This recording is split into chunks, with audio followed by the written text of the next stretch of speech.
What if I told you that literature never has just one meaning? What if Hamlet is not only a tragedy about revenge, but also a psychological study of trauma? A political critique of power. A feminist text about patriarchy? Or even a philosophical meditation on existence itself? How can one literary text produce so many interpretations? And perhaps the most important question, who decides what a literary text actually means? Welcome, students of literature. Today we enter one of the most exciting and sometimes intimidating areas of literary studies. What is literary theory? This lecture will introduce you to what literary criticism is, what literary theory is, how they differ, why theory became important in modern universities. By the end of this lecture, you will begin to see literature not simply as stories on a page, but as intellectual battlegrounds where psychology, politics, philosophy, gender, history, and culture all collide. Let us begin with a simple but important question. What does a literary critic actually do? Many students mistakenly think that literary criticism simply means saying whether a book is good or bad.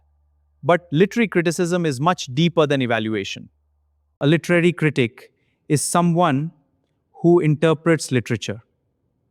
The critic asks questions such as, what does this text mean? How does it produce meaning? What ideas does it communicate about society, identity, power, or morality? Why does the text affect readers emotionally or intellectually? In other words, literary criticism is the art of understanding literature deeply and systematically.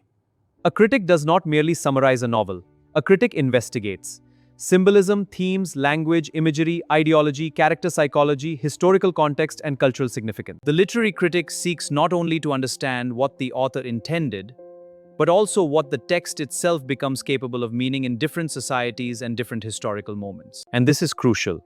Literary meaning is never completely fixed. A text changes as readers, cultures, and ideologies change. Now let us move toward literary theory. During the 19th century, literary criticism often focused on beauty, morality, authorial intention, universal human values. But the 20th century transformed intellectual life completely.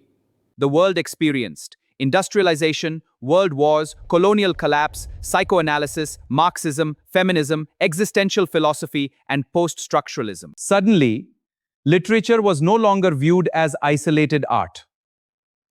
Instead, scholars began to ask, how does literature reflect power? How does ideology shape meaning? How do gender and class influence interpretation? Does language itself create reality? This intellectual revolution gave birth to what we now call literary theory. Literary theory is a systematic approach to interpreting literature using philosophical, psychological, political, or cultural frameworks. Unlike traditional criticism, theory applies a specific intellectual lens to a text. Imagine literary theory as a pair of glasses. Different theories allow us to see different dimensions of the same literary work. For example, psychoanalysis examines the unconscious mind. Marxism examines class struggle and economics.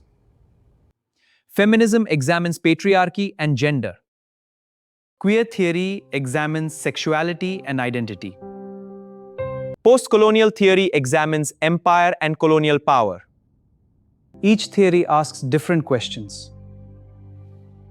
And therefore, each theory produces different interpretations.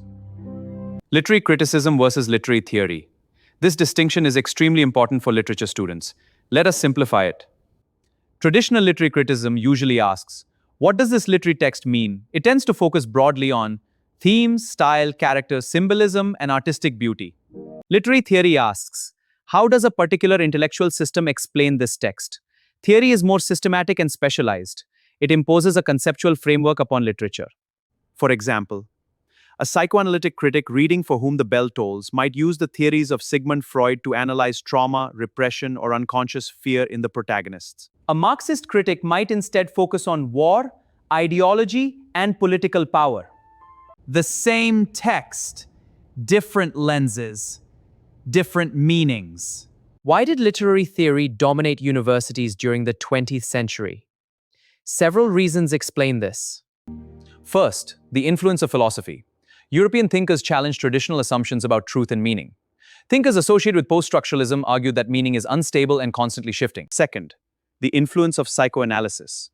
The theories of Sigmund Freud and Carl Jung transformed how scholars understood human behavior, dreams, repression, and desire. Literature became a gateway into the unconscious mind. Third, the influence of Marxism. Marxist theory emphasized class conflict, capitalism, labor, ideology. Critics began examining literature politically. Fourth, the rise of interdisciplinary studies.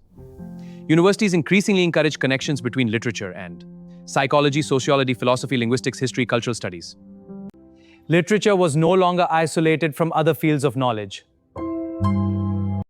Now let us be honest. Many students find literary theory intimidating. And there are good reasons for this. Theory often involves difficult vocabulary, abstract philosophy, dense arguments, highly specialized language. Sometimes students open a theoretical essay and feel completely lost. That experience is normal.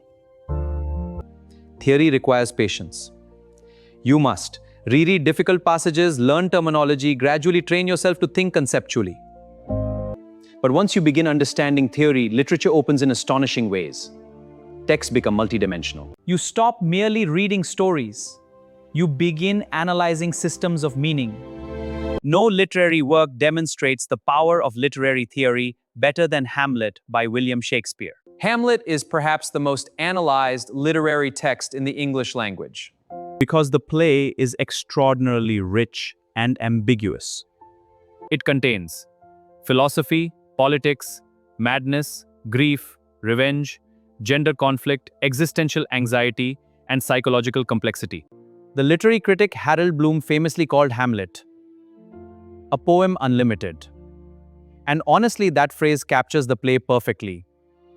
Every theory can interpret Hamlet differently. Let us explore this. Hamlet through different theories: psychoanalytic, feminist, Marxist, and postmodern. Psychoanalytic reading. A Freudian critic may argue that Hamlet suffers from deep psychological repression and unconscious conflict. Hamlet's hesitation becomes psychological trauma. Feminist reading. A feminist critic might examine how female characters such as Ophelia and Gertrude are controlled within patriarchal structures. The focus shifts from Hamlet to gender politics. Marxist reading. A Marxist critic may analyze the monarchy, political corruption, and struggles for power within the Danish court.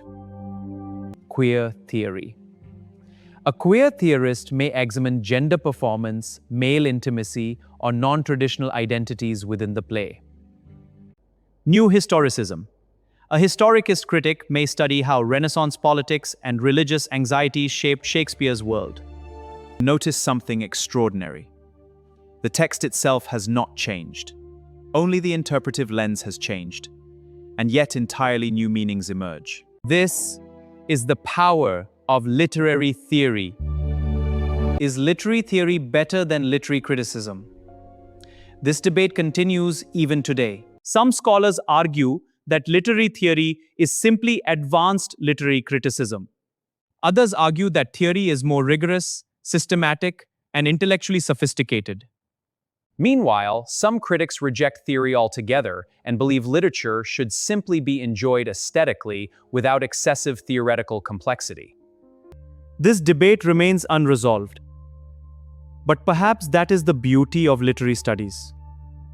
There is no single final interpretation. Literature remains alive precisely because meaning remains open. Let us examine some major advantages of literary theory. First, expands interpretation. Theory reveals meanings we might otherwise ignore. Second, encourages critical thinking. Students learn to question assumptions about society, identity, gender, and power. Third, connects literature to real life. Theory shows how literature reflects politics, psychology, economics, and culture. Fourth, develops intellectual depth. Theoretical reading transforms students into analytical thinkers. However, literary theory also has critics. Some common criticisms include: first, excessive complexity. Theory can become unnecessarily difficult or abstract. Second, loss of aesthetic enjoyment. Some argue theory makes literature feel overly academic. Third, overinterpretation. Critics sometimes impose meanings onto texts that may not genuinely exist. Fourth, political bias. Certain theories may prioritize ideology over artistic appreciation. These criticisms are important to consider. Good literary study requires balance. In today's world, literary theory remains deeply relevant. Why? Because literature itself remains connected to race, gender, politics, identity, colonialism, capitalism, media, and technology. Theory helps us understand not only literature, but society itself. When you study literary theory, you are not merely studying books. You are studying how human beings create meaning. If you are new to theory, remember this. You are not expected to master everything immediately. Start slowly. Read carefully. Learn terminology gradually. And most importantly, do not fear confusion. Confusion is often the beginning of intellectual growth. Theoretical reading trains the mind to think critically and philosophically. And over time, difficult texts become exciting intellectual adventures.